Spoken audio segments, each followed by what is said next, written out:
All right, you are now tuned into the Rotated Views podcast. I am your host, Jimmylee Velez. I'm here with Gabe, and Trae. Oil Money Part 2. In this episode, we welcome back special guest Trae Hall. We cover topics that range from charity, community development, the effects of the coronavirus, and much more. We wrap the episode up with quotes from Jim, Rohn, and Michael John Bobak. All right, guys, if you're new, thank you for joining us. Don't forget to download and subscribe. We drop a new episode every Tuesday morning for your listening pleasure. Kicking things off. Trae, thanks for joining us, man. We appreciate it. Doing good, man. Can't complain. Definitely thankful to be here again. Always blessed to be with Blessed. So. Absolutely. So we had you featured on episode 160, but those who do not know who you are and what you do, kind of give a brief synopsis. Oh, absolutely. Yes. Again, my name is Trae Hall. Good evening, everybody. Hi, Mom. So, again, my name is Trae Hall. Oil Money, short for Oil Money to the Moon. That's right. And honestly, we are a community outreach program who is actually looking to assist those who are less fortunate from a financial standpoint or even just a confidence standpoint to give them those non-tangible assets that they need to propel themselves wherever they want to go in the future. I love it. So Oil Money to the Moon, what does it mean to you? Absolutely. So oil money, the oil part, when we first think about oil, we think of, very large and, very lavish life. But sometimes it's really just the basics. Yeah. So what I look at is good characteristics in people. Yeah. Trust, dedication, hard work, things of that nature. And where I want to elevate it to, the furthest we've ever made a society is to the moon, physically touching. I want us all, we have to all be on the same accord. It has to be a barometer for us to all be on the same level for us to even excel any further. I think people are trying to run before they're even learning how to walk at some point, so especially with communication and transparency. So absolutely. That's interesting too, because recently had a leadership conference, and at this leadership conference they were talking about when you first get out of college, or the kids who have aspirations to possibly be a CEO or something like that of a company or whatever, that immediately they want to already be making the money, they already want to be in the high level seats, when there is steps to get there before you want to start out as the basic employee or entrepreneur, and then you move up to management or supervisory roles, then the director positions, then the AVP, and it keeps going. And it's like there's a reason for it, and as you go along, you're kind of picking up traits, you're picking up characteristics, you're picking up ideas, knowledge, wisdom, and I like that you're using that and applying it to oil money, because it's kind of what you said. Oil is a natural thing of this planet, right? Exactly. And so it's creative because it's all within us, right? It's just a matter of drawing it out, right? Absolutely. All right, we'll hit pause real quick. Let my brother Miguel come in to his own barbershop. You're allowed in. Yeah.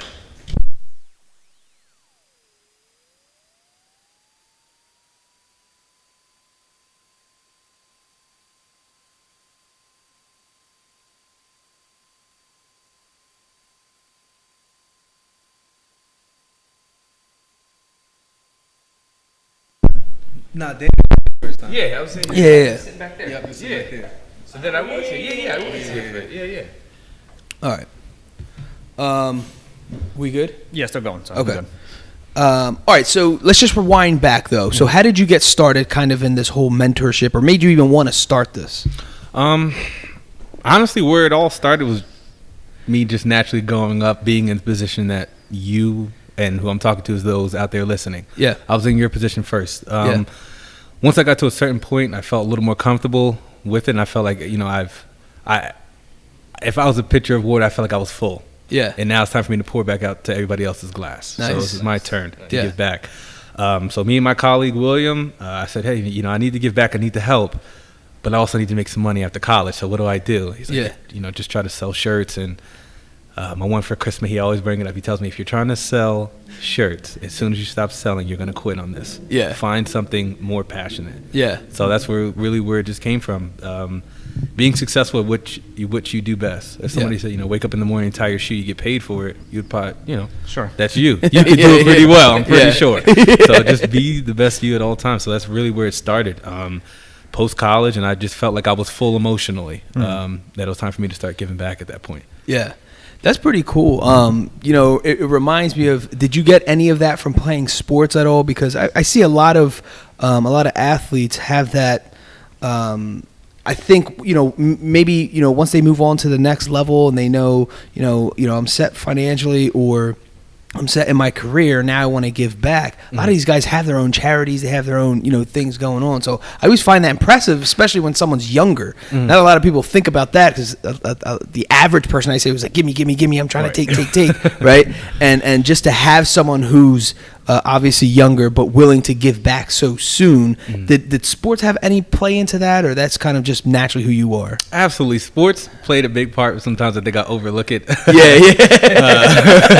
Coming in, and I started playing football, I was just I threw myself out there. I didn't even train for the season. I didn't do anything to prep myself. So I'm like, all right, let me just play. Yeah. That did not work out. I barely got like 10 plays a game in Pop Warner. And as I started getting older, I understand that there was a process for it. Of course. Even though the sport might happen 3 months out of the year, it's a 12-year thing. It's a constant. You have to constantly prepare yourself. If it's not physically, mentally, you have to be prepared. Handle adversity. Absolutely. So sports helped me the most with adversity. It helped me balance it, and it was an outlet to definitely, let my emotions out there. And now I feel like OMTTM, this is my outlet. Yeah. You know what I mean? This is when I'm having a bad day. Who can I help today? Yes. Whether it's holding the door or giving them a compliment or telling them how to invest in something. Absolutely. Whatever I can do, definitely would like to. That's awesome. So we met about a year and a half ago-ish. So for episode 160, since then, so just think back last year, even to say, what has been your biggest obstacle business-wise, or one of the toughest hurdles you had to overcome since then? Thinking that I already had it figured out. Absolutely. I got it. I went and I listened to a bunch of people. I got my degree. I figured it out. I should be able to help everybody. And honestly, that ignorant mindset, it hurts a lot of people in a lot of different avenues. Very true. So honestly, me working with those who have been more established in the community or even nonprofit industry, being around them, just picking up certain traits, understanding that you can't be introvert. You just have to a hi to somebody. They might be thinking and feeling the same way you might. You got to give that same energy in return. So absolutely. Definitely. Putting yourself out there too when you feel most vulnerable, right? And even though you have something good, I remember when we were first pushing the first of all the podcast, and then the the Blessed Lifestyle brand. It was like same way. It was kind of like, not that you're shy, because you knew what it was worth, and you knew that this is you have something, and this is a movement. It was just like, oh man, are they going to accept it? Or what are they going to think of it? I don't know, because this is kind of awkward, right? Because this is my first time doing it. But then after a while, once you start doing it enough and putting yourself out there, you are proud of it, right? You do have like this positive energy to it. You know it's gonna work. That doesn't mean it's easy. You know what I'm saying? Absolutely. People say that all the time. Like, what, you don't believe in yourself? I'm like, you try doing it. I'm telling you, it's harder than you think. Even when you have a diamond, it's still hard to get on one knee and propose to that girl. You know what I'm saying? If is that the love of your life? Yeah. You had the money to buy the ring? Yeah. And why am I shaking? I don't know. Right. You know what I'm saying? Because she could possibly say no. I did everything already. Yeah, exactly. No, but it's true. You have a diamond, right? You know she's a diamond of a person. You have that physical diamond. And everything's lining up, but we're still. I know I was. My chest, or my heart was beating out of my chest. And just overcoming that, and then realizing it's like everything becomes worth it, and then you learn from that. Then you learn from putting yourself out there, and like you said, you start making connections, right? Once you start making those connections, and you realize the community's out there and willing to help, and wants to be a part of something positive. How has the community embraced you and the movement? Honestly, it's embraced me so well. I'm originally from New Jersey, Central Jersey, right outside of Princeton, New Brunswick area. I moved to Philly. Yeah. I'm getting my feet wet in Philly. 8 years out there, now I'm moving back to Jersey. And I head right outside New York, downtown New York. I'm like, all right, they're going to think I'm country. I'm from out of town. I'll probably say, a word here or there that's definitely not from New York. Yeah. So honestly, the way I was embraced, the first charity that I really started working with was Unity out of Paterson, New Jersey. They did a Bikes Up, Guns Down thing. They had like a water gun fight. They had like a food truck come out, and they literally gave back to the whole city of Paterson. People younger than me, honestly, how they were just so accepting and warming that it it honestly made me want to get closer to them. Yeah. But it's very unique how you might think somebody is so different from you, but literally you guys think the same. And it's like scary, you know, you don't want it's like a higher power. Yeah. What is it? But sometimes it's just divine intuition. Like you're supposed to meet certain people for whatever reason it may be, for them to even push you to the next level. So, I mean, starting with them and then Respect My Life out in North Jersey as well, Morris County. Wow, that they accepted me as well, just huge out there, and I'm just bouncing from place to. It felt like I lived here my whole life. Yeah. But the way they would just accept me, I guess, the fact that I was willing to listen and willing to be there. I'm not there for anything other than to learn. I guess that was the most appreciated part. So I want to go back and highlight the anchor, right? And I say anchor because you had a conversation with someone. Because initially you wanted to start this movement and you're like, all right, I'm going to sell t-shirts. And you're like, you know, obviously I need to make money. I need to make money. And obviously that is a concern, right? For everyone. Obviously we need to make money. But the gentleman, whoever it was, obviously a brilliant person who said you need to have a little bit more meaning behind so you have that anchor because, like he said, as soon as a t-shirt stops selling, all of a sudden you're going to quit because there's nothing else behind it, right? And so once you, and that's the reason why I like to call, you know, like the Blessed Lifestyle, a lifestyle brand, because this is my lifestyle. I'm going to be doing this regardless, even if we stop pushing t-shirts. You know what I'm saying? Like this is just happening. We're going to turn it into something else, whatever it is. And if there's someone out there currently listening, and you're doing it for the money, I think initially you can, especially when you get out of school, get your situation straight. But once you get your situation straight, it's not always going to be that, because now it's just not going to be that heavy of a motivator. You need to be inspired. The money can motivate you, but I always say the money pushes you, and inspiration, what you get inspired pulls you. So your family's going to pull you just naturally, or whatever, that dream or whatever it is, the movement, it's just going to pull you naturally. And then the motivation, you need it. It's just like deodorant. You're going to need that thing every day. Absolutely. You know what I mean? Just like a shower, bro. Like you need that. And it's a given, and all of that stuff is important. But are you into education, like reading, and where do you get motivated from? Oh man, most recent book that I've been reading is by Damon John. He's actually was the CEO of Fubu. That's right. Him talking about the most basic things he had to do living in New York. He said living in New York, you had a snow day, kids are like, I'm about to sleep in. Yeah. He knew some kids were going to get up at 5 to start shoveling. He'd get up at 3:30, get 6 houses knocked out in an hour and a half. Yeah. And then everybody else catches up with him. It's like the base. You don't have to have a master's degree. You doesn't have to be a rocket scientist. It's just the effort and hard work you're trying to put forward. That's all that really matters. It's so important. It's so important. Yeah. And people, a lot of times, those little steps, the average person thinks that it's so little that it's insignificant, and it's not important. Exactly. Even if you get up to 15 minutes early. There's an old school saying that I don't even know if many people understand. It's like the early bird gets the worm first. There's a reason that has been lingering for generation after generation after generation. There's something to that. You know what I mean? And then there's also something in the air. And there's something when you wake up earlier, you do something earlier than most people, you feel like you are getting a head start, but there's something else there. There's like a purity or something in the air, and it motivates you even more. And then 8 o'clock hits, and you're like, yo, I knocked out the workout, I did my meditation, I did whatever. Now I'm going on with a clear head. Meanwhile, some dude just like rolling out of bed, stubs his toes, like what in the world, brushing his hair, whatever. There's definitely something to that. Now, do you have a daily routine now that we're talking about it? Yes, sir. I have a daily routine every day. Yeah. Get a first Let's thing. hear it. He's like, get up at 10 o'clock. We're going to open the vault. We're going to open the vault now. All right. So get up first thing in the morning. Definitely be thankful that, I'm here for today. That's the first thing I do. First thing in the morning, you got to be thankful for just being here another day. You never know what your neighbor could be going through. From there, definitely get a little workout in. 45 minutes if you can, or some kind of meditation. We take how long to get dressed in the morning, how long to drive to work, but how much time do you take appreciating yourself? Sure. Before you get to work, before the headache gets there. Yeah. So boom, get all that out the way. Look into some of my stock numbers, some of my investments, see where that's going. Yeah. And then from there, I realized, okay, now it's time for me to attack the rest of my day. Yeah. That was me time. Now I have to go and get the day. Yeah. Damon John, his mother told him, time's gonna pass anyway, so you might as well take advantage of it. Yeah. So there you go. Yeah. Absolutely. Once I get that point going, round for me to about start work, ins and outs, normal, reaching out, kind of, marketing myself here and there. Once 4 o'clock hits, the first thing we want to do is relax. From there, I have to honestly take a 15-minute shower with music playing at the same time. If I don't, I feel like my balance is a little off. Yeah.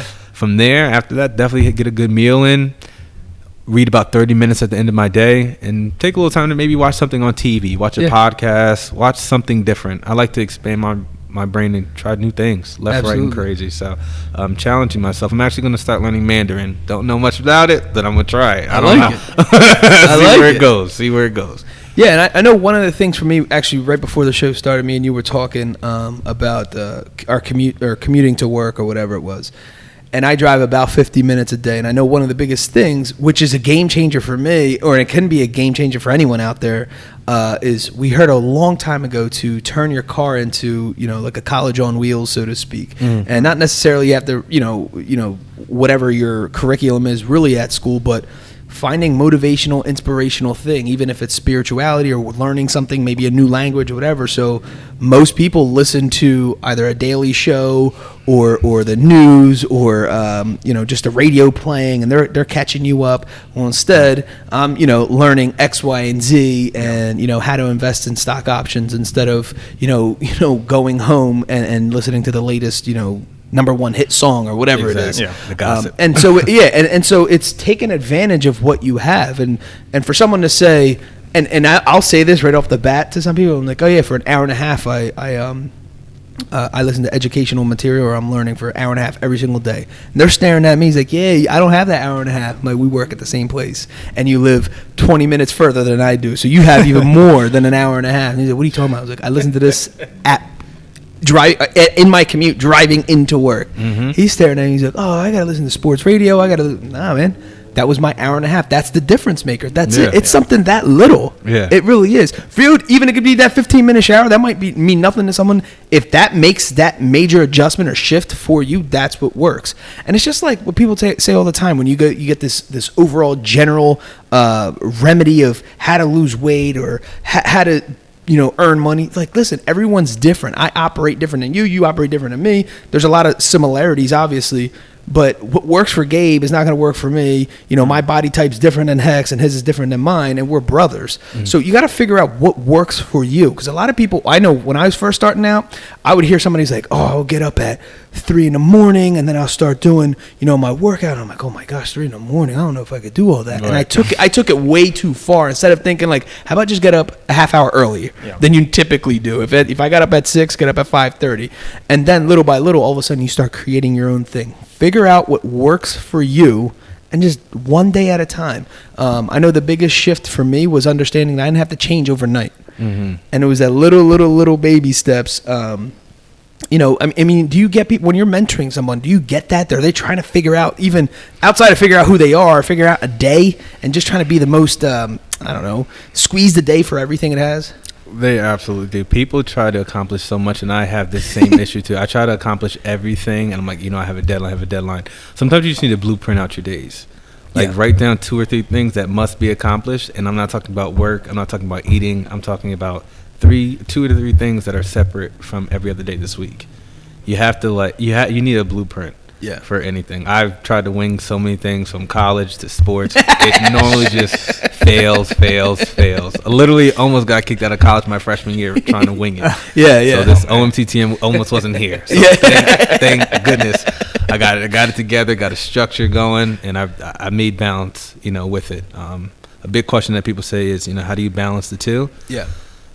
Just like rotative views, it's a lifestyle. Yeah. It's not an off and on switch. It's harder when you have to turn something off and on. That's right. Versus it just comes natural. That's right. It just naturally comes natural to me. So it's more painful for me to postpone a show or put off a show, which we did 2 weeks ago for the first time in a long time, like a year plus. It's more painful to do that and to almost avoid that pain. I'm like, no, we're just gonna book it, forget, because you got to understand, there's a bunch of stuff happens, and it's not just maybe someone's listening out there and someone did you wrong, whatever, and now you're mad, but there's so many things that can go right, and there's so many things that can go wrong throughout the day, no matter how much. So we plan 2 weeks in advance. Dude, how would I know someone's going to be out of a car and then they can't make it? And it's like, I can't be mad at them. That's just a situation, right? And so now you got to make adjustments and constantly making adjustments. So with the whole thing with the coronavirus, talk about making adjustments. Everybody's making adjustments. Absolutely. You know what I'm saying? It changed everything, the way we live our normal life, and now we are creating our new norm. So explain a little bit about how the coronavirus affected you and what you got going on. I pulled up I guess a new characteristic: patience and appreciation. Absolutely. DNA. Let me Absolutely. tell you, you got to be more patient with a lot more things. Yes. Like I think we just mentioned this before. Where sometimes people complain about there being an extra long wait on their coffee. In the morning. Yeah. You got to know somebody out there is really being evicted after not having a job since May, and now they got to figure out what family member or what bench they're going to sleep on. Right. So you need to first have some patience in your life, by all means. And I appreciate so many, like going to the park and just sitting down. I used to be so in my phone that I would be at the park and still be somewhere else. Yeah. Now I live in the moment wherever I am. Yeah. So if I'm at a park, I'm only at the park. Yes. If I'm sitting at a barbershop, I'm at the barbershop. Absolutely. What's going on here? I'm cutting back on my phone. So COVID, there are a lot of people, who unfortunately passed away from it. Terribly sorry for all those out there. But again, you have to sometimes look at the glass as positive if it's not affecting you directly. Yeah. And just be more blessed and appreciated. Absolutely. Man, I was driving to work. Was it like 2 weeks ago? I was driving in, and then, I don't know, just got over. I heard something. It was a conversation that I overheard, or somebody shot me an email or something like, my brother just lost his job. Kind of exactly what you said. My brother just lost his job. They don't know what they're gonna do. Possibly move in with us. They have 2 kids. We have 3 kids. It'll be 5 kids, 4 parents. It's not whatever. Do the math. 9 people all in one house. They have a dog, and you're going through all this. And I'm like driving into work, and I'm like, dude, I like lost it. But it was out of gratitude, being thankful for my position. Obviously, I said any way I can help. Obviously, I offered that, but it's kind of like what you say. You don't know what other people are going through. Never. You have no clue. Not all of it, anyway. I remember we had a guest on one time, and he gave us great advice on life and everything in general, blah blah blah. And the night before, he had he almost died. He almost had a nightmare weekend of his life. All of a sudden, we didn't even know. And meanwhile, he gave us like one of the best shows we've ever had. But he was speaking from the heart the whole time, because he said, I was speaking out of gratitude. I was just thankful that I was able to sit at this table and have a conversation. Meanwhile, I almost lost my life a night ago. You know what I mean? And so, like, you truly do not know what other people are going through. And again, this is going to be the new norm. I mean, whatever it is, how we market ourselves, how we promote ourselves, we got to start getting creative. So I know I see you got a cup out here. Is that something new? You want to explain the cup a little bit? It's better now, honestly. TTM everything. Yeah. What happened was, my friend was like, you know what do people need? What would people like free extra? I said, people are out right now. It's summertime doing cookouts. Maybe a cup.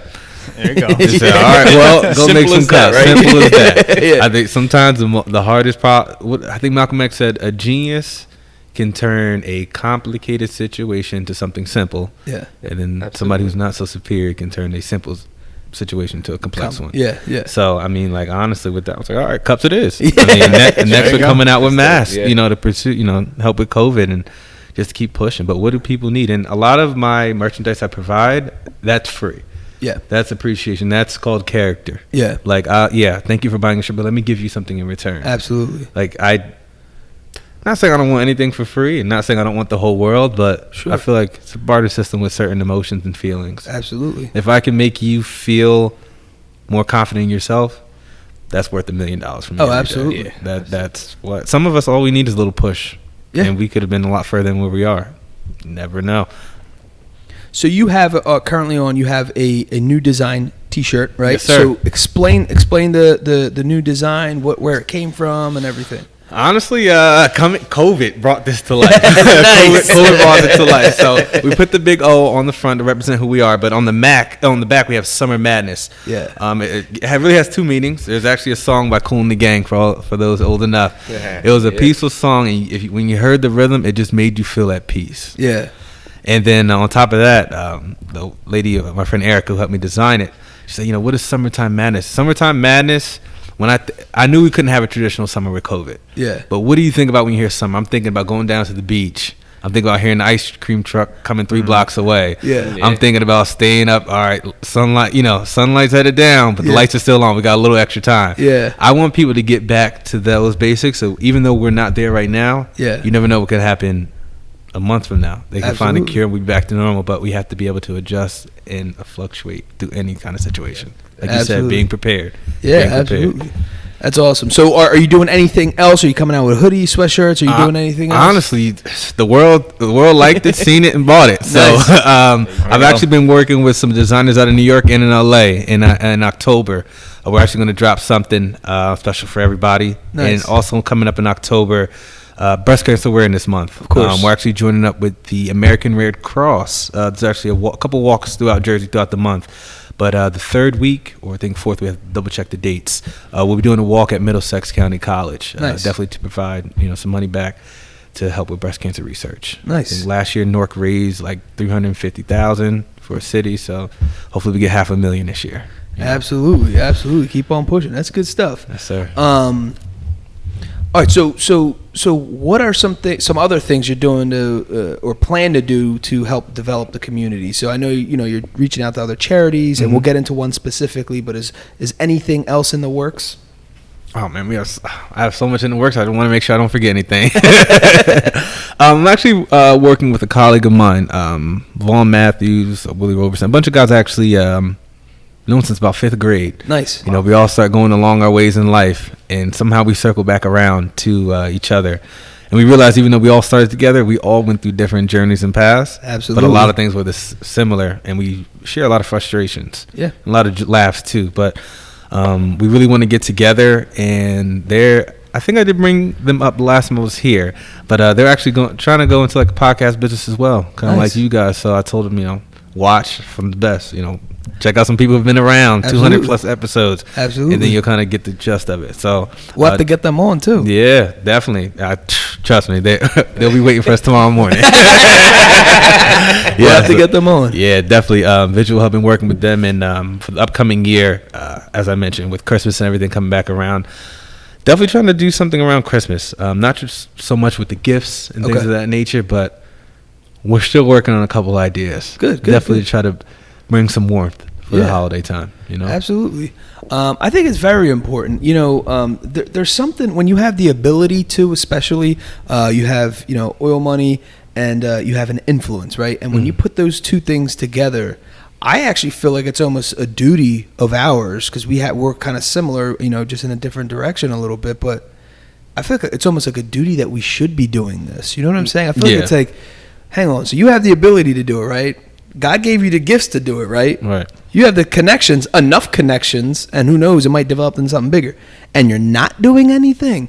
You know what I'm saying? And then it's like, and then there's people out there struggling. And you see, like we were saying, you see the stories of sad, stories of, a lot of what people are facing. And then sitting here, we're sitting on talent and gifts and knowledge and wealth, and we're not doing anything with it. I think it's a calling. I think there's a purpose out there for us. I think we have to do it in a positive light. I'm not saying, forcing ourselves, but doing it with our hearts. And maybe sometimes someone's not ready just yet, but I do think it's important to use our gifts, abilities, and like you said, even if it's tapping into friendships that we had since 5th grade, however many years ago, 10, 15, 20 years ago, why not? Why not? Like you said, the time's going to pass anyway. Exactly. Be proud of how you spent that time. I once had to pull in it wasn't necessarily disciplinary action, but I had, a colleague of mine, and we had to have a conversation. And I remember saying to them, would you be, if I had a camera following you around throughout this whole day, right, throughout the work day, and I had to show it to, and you had to show it to your family, would you be proud or embarrassed of how hard you're working? Right. And so that's a chin check for everybody. Right. Imagine if there's someone following you around literally and you're basically getting judged on everything that you do. And then you have to submit it to your kids or submit it to your wife or your significant other, your family, your mom. Is she going to be proud? Are they going to be proud or are they going to be embarrassed? Or are you going to be embarrassed? So, and it was just a thought. Obviously, we're not going to really do anything like that, but it's a thought to question. Am I really using every minute of this day? This is a gift. Yeah. What are we doing? Stop wasting it. Yeah. Seriously. And so I'm very happy that you're doing things like this. It's inspiring to us. It's inspiring to people listening. So I want you to keep doing it. Again, if you need our help with anything, let us know. Definitely. But yeah, so I wanted to talk to you, shift gears, kind of on the same topic though. Cradle to Crowns. Explain how you joined forces with them, what you got going on with them, and what the future looks like. Absolutely. So I really, with my last employer, that's actually how I was introduced to Cradles to Crowns. I got an opportunity to go there for a little community work. And honestly, what Cradles to Crowns do, they assist children families who are less fortunate throughout Philadelphia and the counties of Philadelphia. Definitely going back to school with, clothes preparation, change of the seasons. Winter's coming up, need jackets. Summer comes back around, everybody needs shorts and sneakers. Of course. They do clothes packaging. They do a bunch of donations. And honestly, when I first seen it, I'm like, this is pretty nice. It's pretty cool. But then I realized, is that not me? Like, if I had the ability to do it, would I do it? Like you said, there's 1,440 minutes in a day. Right. Come on now. Yeah. You can't take 10, 20 minutes to make a phone call to see what they have to offer. Right. So I called them, spoke with them. They said definitely they love our vision, where we're going, and what we're trying to do. Me and a colleague, Izzy, a few children who maybe might have went astray on the path. We actually want to try to get some community work in there whenever we can, even if it's weekend work, whatever it is. Not to show people how thankful they should be, but just to do our part. More or less. There's literally what could you do today to help a family? Right. Just from your, like, how much extra toilet paper do you have sitting in your house? Sure. That you can give 2 rolls to somebody. Yeah. So it's the simple things that, like you said, we overlook so much, but a lot of success is subjective. So absolutely. We got to take it for what it is. Absolutely. Yeah, no, man, that's, we talked about it before, but part of our, one of our shirts, a portion of the proceeds went to Cradle to Crowns, so we know they do fantastic things.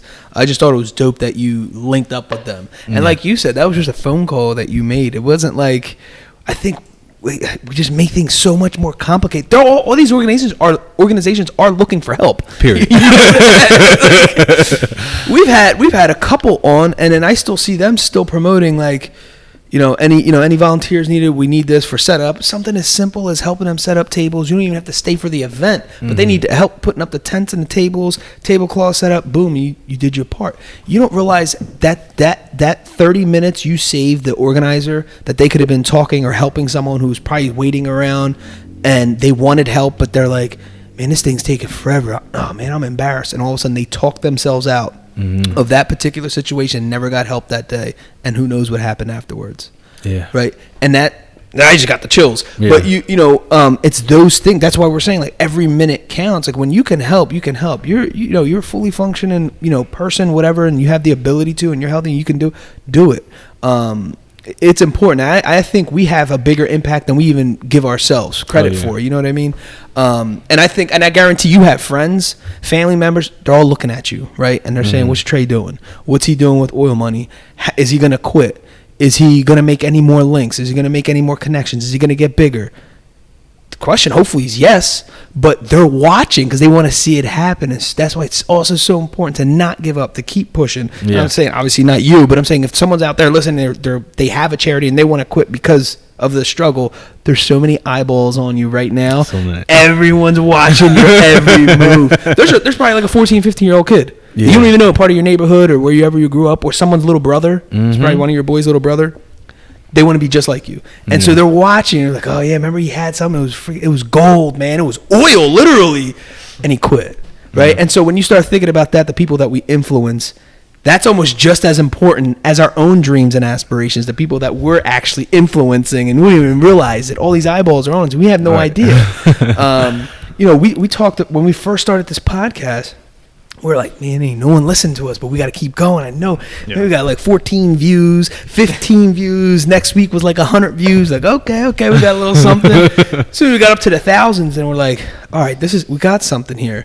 But no one we knew would talk to us about it. And they were just like, oh, man, this is kind of weird. It was awkward, too. Yeah. Like, wait, I know you saw my post. I know you know that we do this. This is so awkward. And out of all the people, right, thousands of friends that we all have, on social media, we're at a party, at a cookout. And actually, my cousin Danny, his mom came up. He's like, oh, man, I'm so proud of you. I listened to every show, every episode. I'm like, I had no idea you listened to it. I didn't know you listened to the podcast. Man, he was there. And we were like, yo, we don't even know who's listening. You don't even know who's watching. They're watching. They're proud too. Yeah. Just sometimes people just don't come out and necessarily say it, right? And so you don't know. So in the back of my mind, you know, you get all insecure. Like, man, ain't no way. Listen to this. What are we doing? Yeah, I think that's also one of the largest problems. I'm like, yo, no, but I'm doing everything right in life. Yeah. Why is not anybody giving me any kudos for it? Yeah. I'm like, all right, whatever. Yeah. But then people are like, yo, I've been seeing everything you're doing. You're like, what? You've been watching me? Yeah. Okay. And honestly, you get discouraged a lot. You think your friends and your support group's not there. You got to remember who was there when you had nothing, not tangibly, but tangibly and non-tangibly. That's right. You had nothing. Those people are probably still there for you. Yes. They might not talk to you, tell you how proud they are, but they are proud of you. And if you're proud of yourself first, that's all we can ask for. Absolutely. All right. So, how do you currently? I like to talk about marketing and stuff like that. Mm-hmm. How are you currently marketing? What are some of the ideas and new things you think you got to be? Because in this day and age, I think we got to be creative. Because social media was like the thing to do. Now it got kind of jumbled up and fuzzy because people are like paying these marketing agencies. You're like, what is going on? Am I getting viewed? Am I getting lost in the sauce here? So what's some of the things that you're doing to kind of still stand out? Oh yes, sir. We did the executive approach. Yeah. Avon style. Yeah. I've been going door to door with flyers. Nice. I'm from this local area, lived here X amount of years. This is what I'm about. Here's a flyer if you're interested. All my contact information's here. Nice. This kid is going door to door during COVID. Yeah. I'm not asking to come in anybody's house. I just want you to know that I'm here. That's right. For you. That's right. Somebody might find that flyer in a week like, I need to talk to this kid. Yeah. I need him. So, yeah. All right.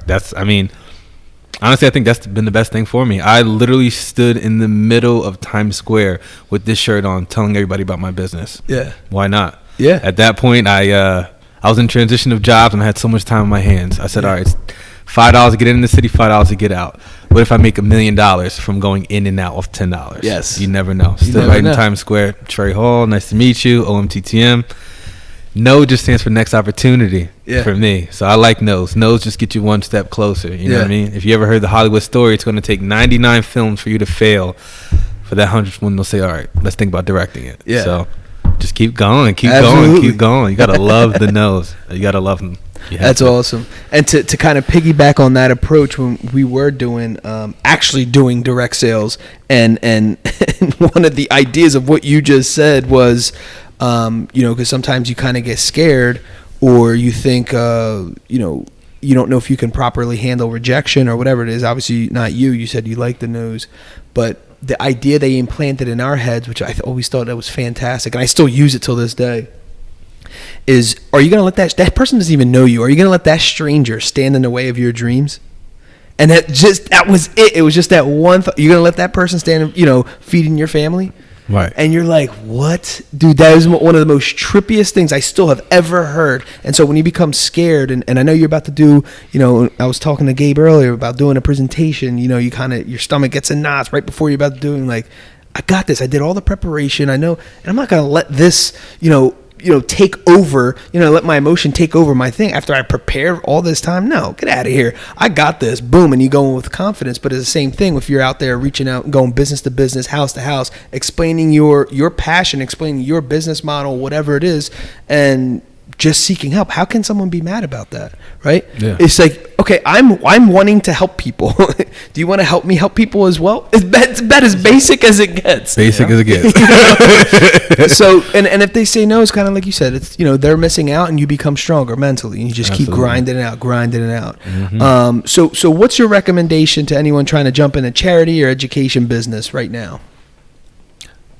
One, find somebody who's been established in it and let them guide you. Let them be a coach. Yeah. Especially from a sporting standpoint. I didn't know why I didn't take that first. Yeah. I had a coach my whole life. We weren't just a bunch of players. So find somebody who's been there, done it, let them guide you, and then you can tailor yourself based off that. That's step one. The next, those who are closest to you, as we mentioned, even if they're not saying anything to you, they still support you more than you know. Absolutely. I kind of went in like an alienation. I felt like Tupac, like the world's against me.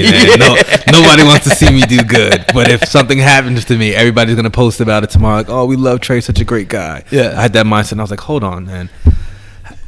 When I was doing good, not doing good, whatever I was doing, nobody ever just contacts you 24/7 to tell you how good you're doing. Right. Exactly. So you gotta You got to take the up days with the low days. It's an entrepreneur mindset. But just know, like you said, be prepared and know where you need to go. Stay prepared so you don't have to get prepared. Absolutely. And you will be fine in this. I promise you. I love it. Fine. So any parting words? Parting words. I actually want to take a brief moment. A colleague, one of my mentors, Lionel, he's from New Jersey area. Unfortunately, he did pass away this past weekend. Great guy. Honestly motivated me to kind of push OMTTM. Travels around the country. He's an actor, comedian, football player. He did it all. And, unfortunately, just literally at the wrong place during a cookout. Wow. In the middle of COVID. But I think my part is to carry the baton at this point to keep going. Absolutely. And who's ever listening, you could be next. So I'm going to need you guys to be prepared as well for this. But again, just oil money, it's not anything that you don't already have. I just want to put the light onto you because I am you. We are each other. We're human beings at the end of the day. So nobody's better than anybody. That's right. So we're here for you and hope you're there for me too. That's it. Absolutely. All right. So how can people reach you on social media, websites? Yes. I prepared for this question because last time I was stumbling. All right, guys. Nice and slow here. So you can follow us on Instagram at OMTTM_lifestyle. We do have a website at www.myomttm.com. As well, we are on Twitter, guys. Sorry, let me actually give you the Twitter one. That's new. Fairly new for my marketing team. Fair enough. Yes, OMTTM2. Literally on Twitter. So you can find us anywhere, social media, website. Contact me directly, omttm@yahoo.com. I check my emails twice a day, so I'm here for you guys. And transparency and communication is key. You got to say hi before you can get anywhere else. So Say hi first. All right, I love it. So we like to wrap things up with quotes, and the first one is by Jim Rohn. If you're not willing to risk the usual, you will have to settle for the ordinary. And the second one by Michael John Bobak. All progress takes place outside of the comfort zone. Oil Money Part 2. In this episode, we welcome back special guest Trae Hall. We cover topics that range from charity, community development, the effects of the coronavirus, and much more. We wrap the episode up with quotes from Jim Rohn and Michael John Bobak. Awesome. Guys, thanks again for joining us. The Rotated Views podcast was produced for self-development purposes. Huge shout out to our sponsors. This episode is brought to you by the Blessed Lifestyle brand. That is BL3SSED.com. Also sponsored by The Motivation Files Unleashed. This motivational mixtape will be your fuel for success. Available on all platforms. Guys, don't forget to visit the website, JimmyleeVelez.com. Follow us on Facebook and Instagram at Rotated Views. If you have any inquiries or questions, email us at info@JimmyleeVelez.com. On behalf of myself and the rest of the crew, we wish you massive success. Stay blessed.